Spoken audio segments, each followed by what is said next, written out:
Hello, everybody. Welcome back to the SOM TV podcast. My name is Jason Wise. On today's pod, we're going to give some opinions. Today's podcast, we're going to talk about three things that drive us nuts about the wine business. We're going to pick some nits, and we're going to talk about three things that are great about the wine business, things we love seeing. So, we got to start the year off with some serious opinions, because if it was an opinion, it wouldn't be about wine. On today's podcast, joining me is going to be Claire Coppi, who you've seen many, many times on SOM TV and been on the podcast several times. I'm hoping we can keep it PG-13, but it doesn't usually go that way. Claire, how are you? I'm fabulous. How are you doing, Jason? I'm good. Any chance I get to wake up and talk to you is what a beautiful morning. It's a great way to start the day. It's fantastic.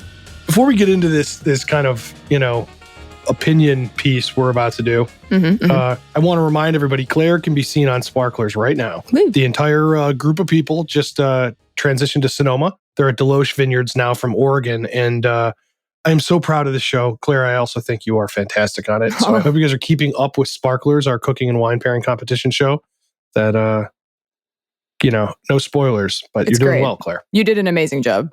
I'm so proud of our crew. It's beautiful. Yeah, well, there's a lot of good people behind it. We love everybody. It's really taking off, so that's fun. Yeah. And then before we do, I just want to remind everybody on SOM TV, next month we have a feature film called Saving the Restaurant, which is incredibly important. We followed master sommelier and restaurateur Bobby Stuckey for, well over a year, going through all of the shutdowns, everything. We started right at the moment COVID kind of became what it is now, shutting things down, the whole deal. And then it's really a special film and really important because we're losing a really important cultural center, which are restaurants. Claire, you know quite a bit about. Oh, yeah. So anyways, that's a somber note, but that film is going to come February 15th next month on SOM TV, and you will want to check that out. Plus, the season finale of Sparklers will air right before that, and holy smokes, is it a doozy.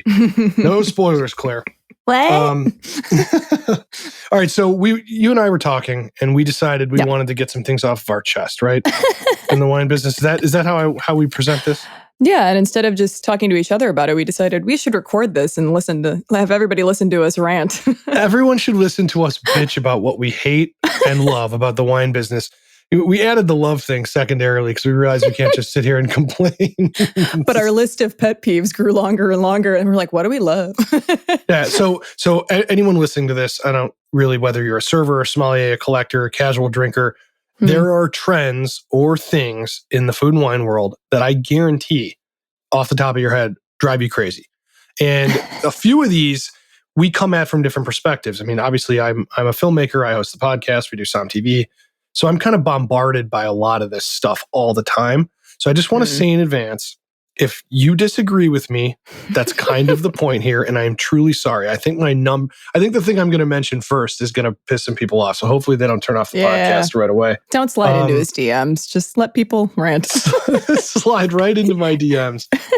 So I'm going to start this, Claire. We're just going to get right in. All right, Let's get into the rant. Picking nits here about the wine business and things that I would like to see go away. I want all of the things we're going to talk about that we hate go away in 2022. Get out of my life. Here's the one. Beaujolais Nouveau. I'm doing it. I'm doing it. I'm come on, you don't have an opinion about Beaujolais Nouveau? Oh, no, I do. And I think we share the same opinion of Beaujolais Nouveau. Here's the thing about Beaujolais Nouveau. I get that it's cute, and I get that it had a real sort of a thing a long time ago trying to get the grapes to Paris or get the wine to Paris and the short fermentation thing. Yeah. It's time.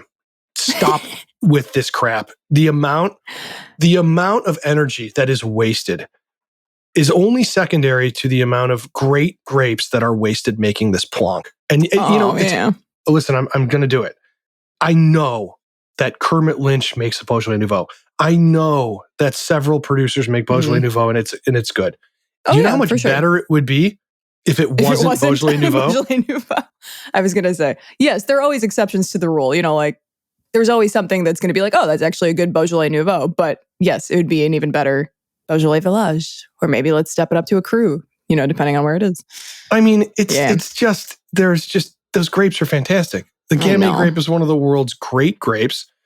And to waste so much of it by filling grocery store shelves. I just can't with Beaujolais Nouveau. I would like to see that go away in 2022. If you guys stop drinking it, stop drinking it and it will go away. Yeah. This is out of control. I love the idea behind it, like celebrating, the harvest and being complete. I think that's really sweet, but like it's most of it's just, like you said, plonk. Most of it's gross, and those poor grapes could have been beautiful, beautiful, beautiful wines. I feel truly that like, if people think of that when they think of Beaujolais. I mean, Beaujolais is a word for the casual wine drinkers already hard enough to pronounce. Then you have to make it Beaujolais Nouveau, and it just makes it kind of like, it's supposed to be unpretentious, but it adds this pretentious layer of like, you have to understand how it was made. People are like, oh, and they do this, and it's a short maceration, blah, blah, blah, blah, blah. And I just think the general public, the general wine drinker can do so much better. And in a lot of cases, it doesn't cost much more to get really, really drinkable, excellent Beaujolais, Gamay, whatever. So stop doing it. That's mine. Stop it. All right. I'm on board with it. That's my first one. Claire, what do we got that we love about the wine business? We're going to go every other. Let's balance it out so it's not just all of hate. So something that I think that is really making strides and is incredibly important and people are taking more seriously is sustainability in the wine industry.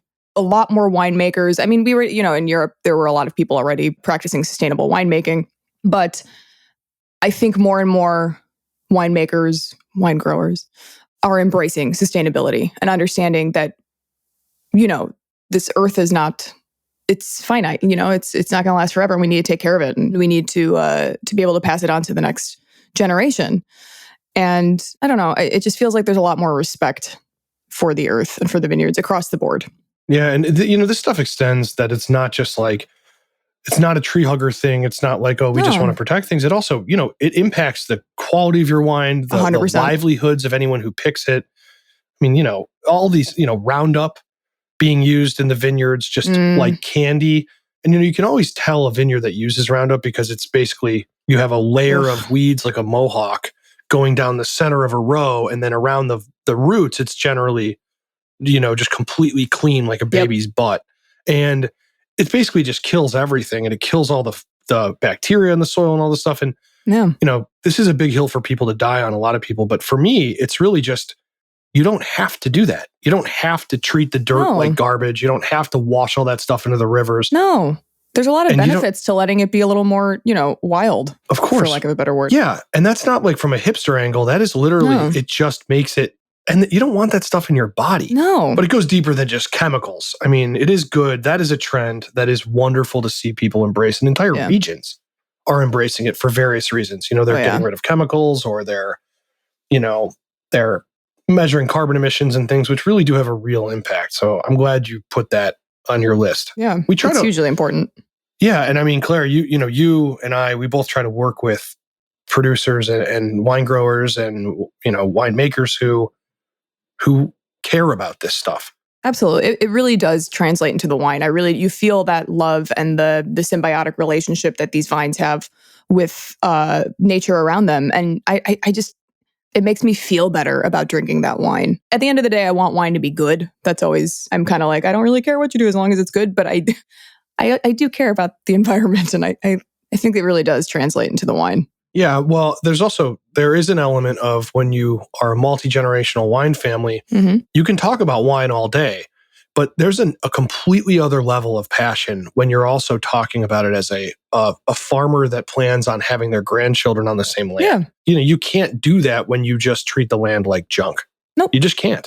You have to rip out vines, you got to let the soil recharge. I mean, it makes anyone who has houseplants and grows plants successfully knows that you can't just fertilize them nonstop or they're going to die. They get big quick, then they die. And that's not what we want. So that's good. I like seeing that on there. Agreed. So I guess it's my turn to rant about something else. Please do. Okay. Go. All right. I want to see in 2022, I want this to go away. These unnecessary wine gadgets. Oh my God. Okay? There's so many.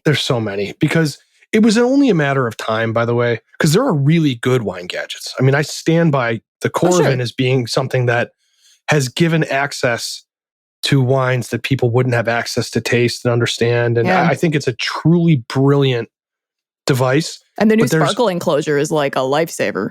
That thing stays bubbly for like, 3 weeks, 4 weeks, they say? It's good. I haven't actually used it. I mean, we keep saying we're going to use it at my house, then we drink the whole bottle of champagne. I'm sure that's what they get told all the time. But but I will say, there are people who are like, I would like a glass of sparkling wine in the morning, and then I will have another one the next morning. And that's all I'm going to have. Morning. And so for that, I will. Well, yeah, morning. Why not? It's great in the morning. All right. So these devices, we just learned about Jason's. Again, I'm routine. Sorry. Yeah.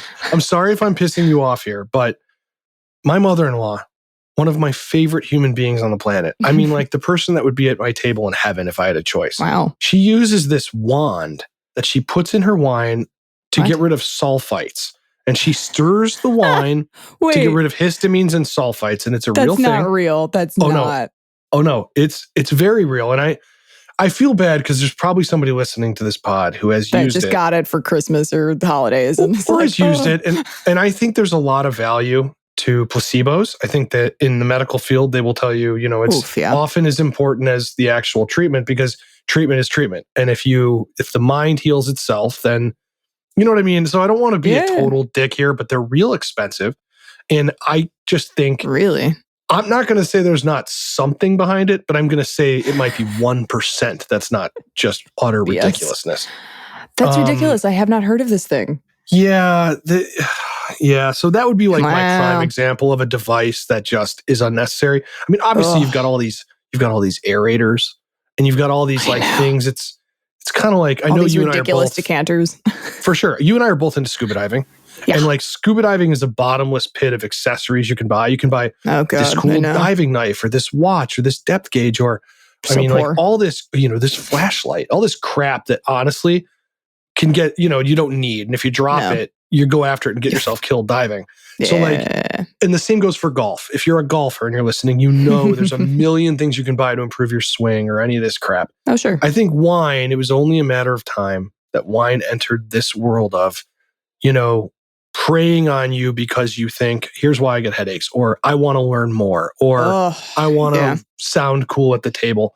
And in a lot of cases, all of this stuff is just exactly that. They're preying on you to get you to spend your money. They're preying on this misinformation, and that kind of, I'm going to go down a little tangent here. Since we're talking about sulfites. That I don't understand. We are trying so hard to inform people about sulfites. Like it's a naturally occurring thing. Some people don't add any in the process at all. And so then you have your natural wine, right? But it's a natural thing on the grape. And I just, the alarmism that these people are preying on people being like, oh, the sulfites give me headaches, or they're not healthy, or like, oh, they don't wash the grapes, or oh my God, they're using animal products to find and filter it, which, hey, if you're vegan, I get it. There are other options. But like... Well, they do cure COVID from what I've read. What? I don't know. I'm just kidding. No, okay. Oh, shit. I'm just talking misinformation. I don't know. Yeah, right? Jeez Louise. No. But yeah, that annoys me because then people are like, well, this is why I'm not, my wine hasn't been clean. And it's a disservice to winemakers who have been, masters at their craft for such a long time, especially when you talk about natural wines where you're not adding any sulfur in there. It's hard to make a stable wine. So you have to be really, really skilled to make a good, a natural wine. But I just hate that. I hate that so much. I'm not naming any names, but people know what I'm talking about. No, you should name it. So you're referring to like clean wine and all that shit, which has already gotten way too much airtime. Yes. People are like, can you believe that most winemakers don't clean their grapes and they don't do this? And it's, or they add colorant and chemicals. And it's like, what? Why are you like freaking people out? Yeah, it's that's not true. I mean, it's you not to say that there isn't like mega purple and all these things. That does happen, but it doesn't really, it doesn't happen in your general, there's a lot of wines that does not, it's ridiculous to think. It's, I don't know what to say about that. So unnecessary wine gadgets are something I would like to see go away in 2022. It never will, but that's my rant. Honey, it's the market. People need to make money. All right, so I'm going to go with something I love. Nice. And I want to see happen in 2022 as well. Mm-hmm. This is going to sound out of left field, but hard cider. I want to see people embrace hard cider. They are. Mm-hmm. And I know it's ridiculous, but I love it. This is it's wine-like. It's not wine. It's somewhere kind of, I guess, on the scale of how to enjoy it, somewhere between wine and beer. And there's so many different styles. And I just think it's becoming a really cool market. I enjoy it. Like when I go to a bar, if I see a cool cider on tap, on draft, I'll probably get it. Yeah, I agree. I mean, I think in the UK and in Ireland, you definitely see people have always embraced it. Northern France, they make tons of hard ciders. What is it in forever England? In Brittany. Is Strongbow? Is that what it is? Well, that's one of the brands. That's like the big one.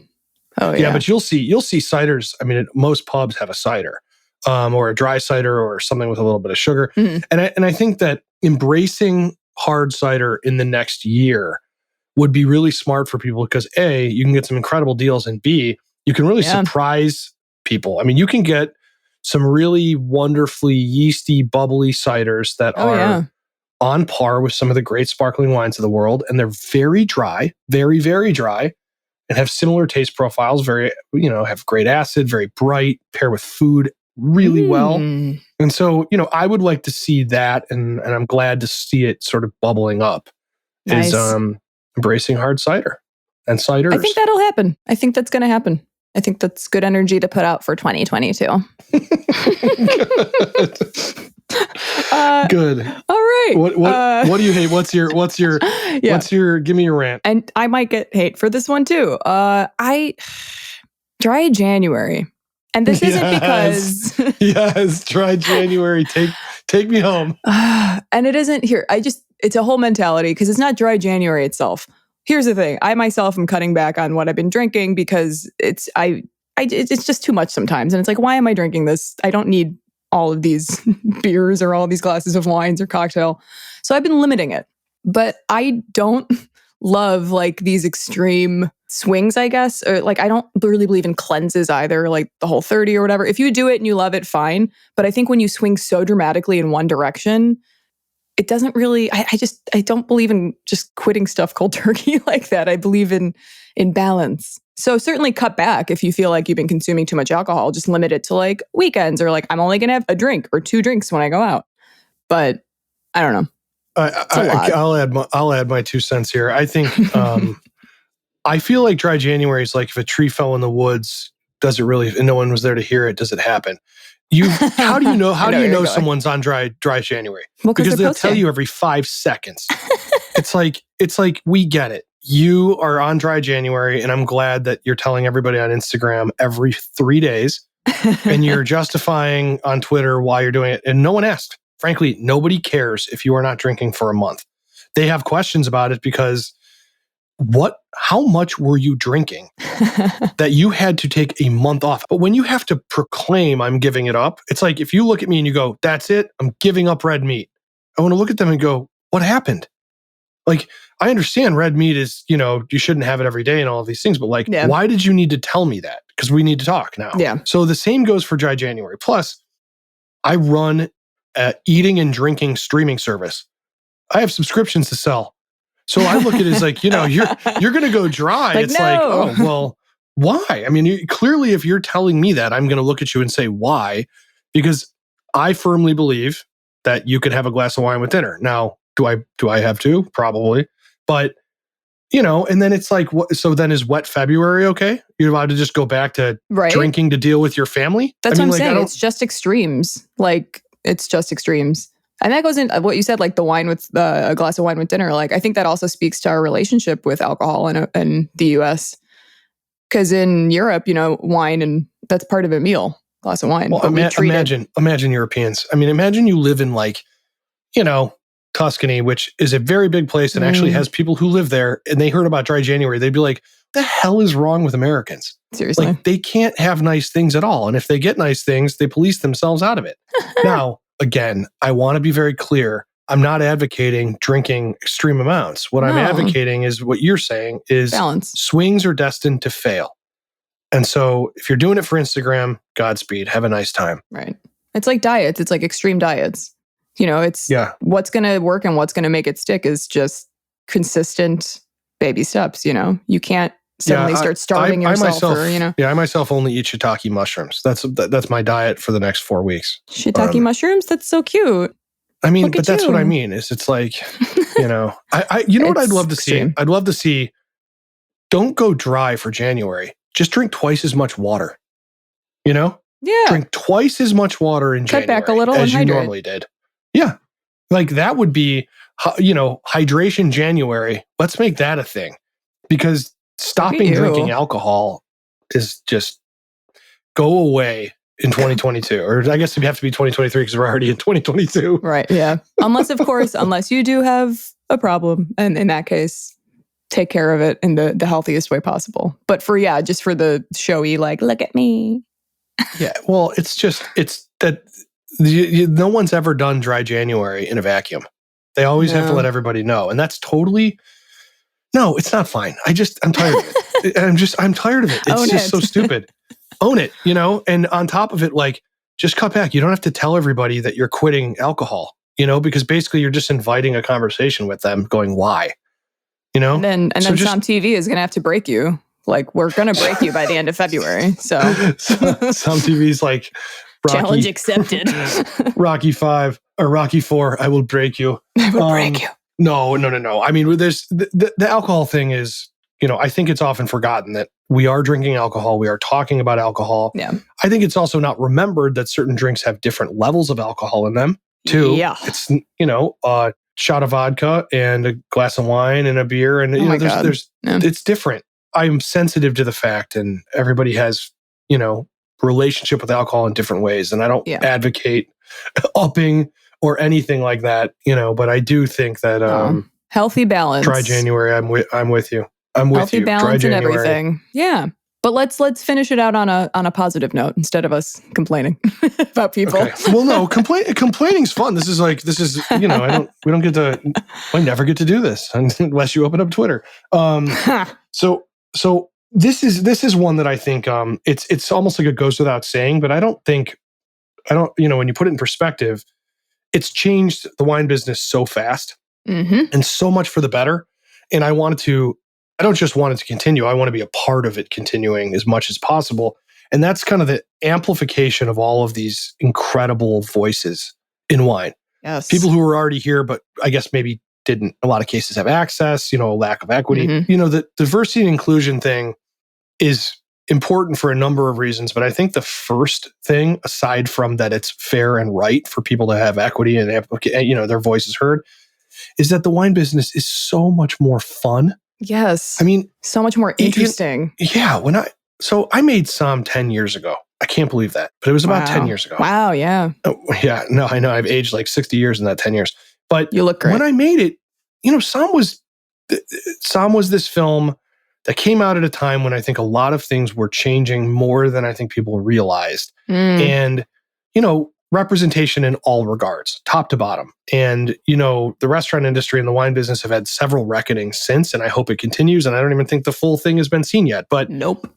The people who have, I guess they were already in our lives, but now are much more prominent from all angles, have just made this more fun. They have made this more interesting. They've made the stories deeper, and there is room for everybody.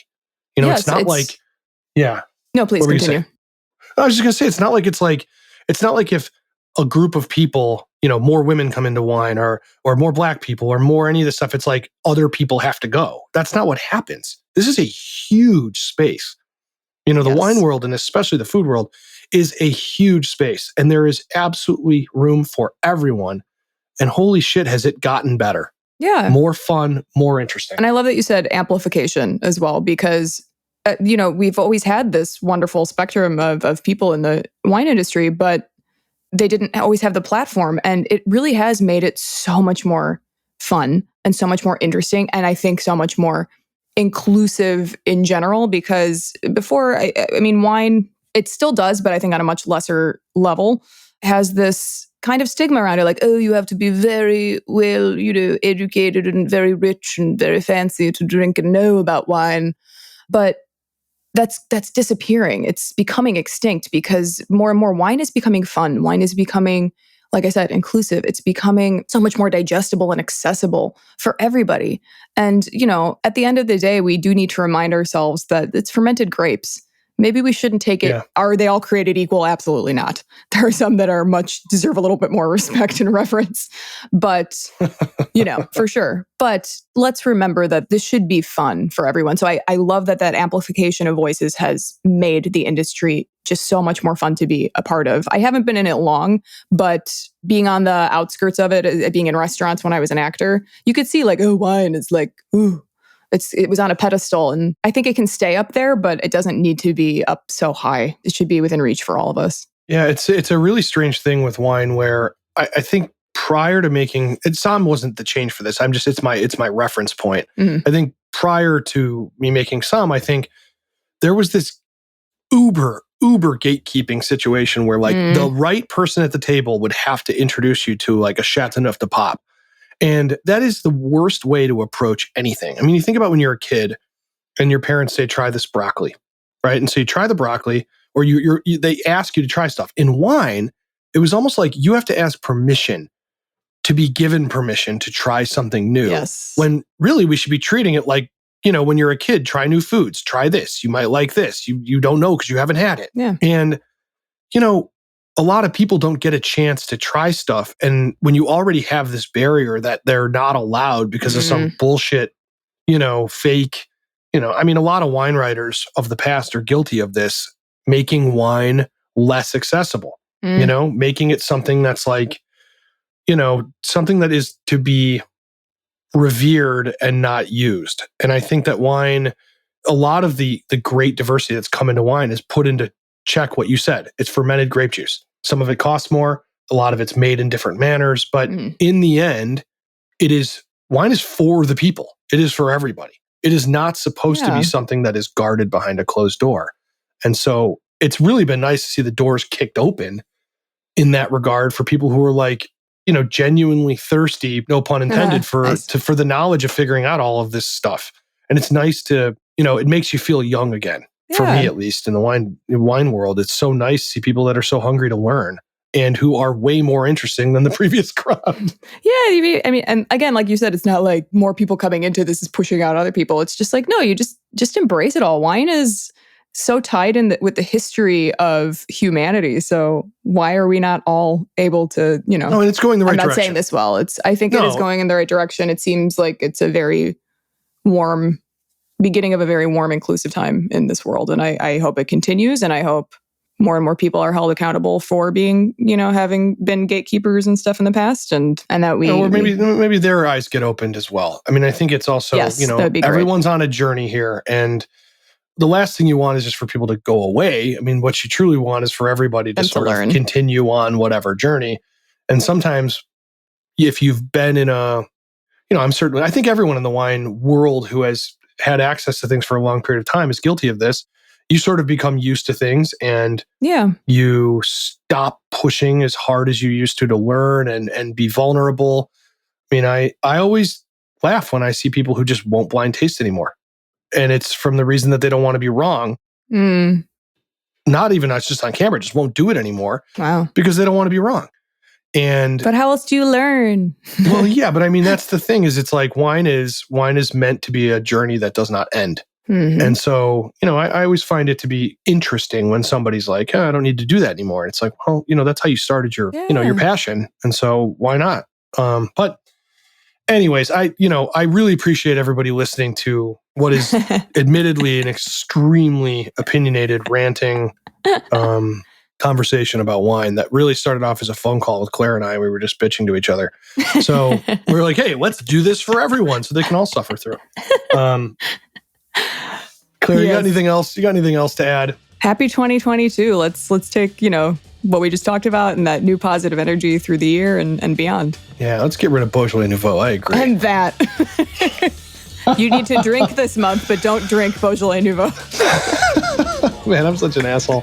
All right, so next week I'm going to have Master Sommelier and all three Somm Film alumni, Sabato Sagaria, on, and we're going to talk about Amaros. I tweeted about how much I love Amaro, and the response was outrageous on Twitter and everywhere else. Everyone's like, yes, do a podcast on Amaro. So we're going to talk about Amaros, which is I think a misunderstood but also wonderfully delicious after dinner, medicinal type thing. And so it runs a whole bunch of stuff. So Sabato and I are going to talk about that.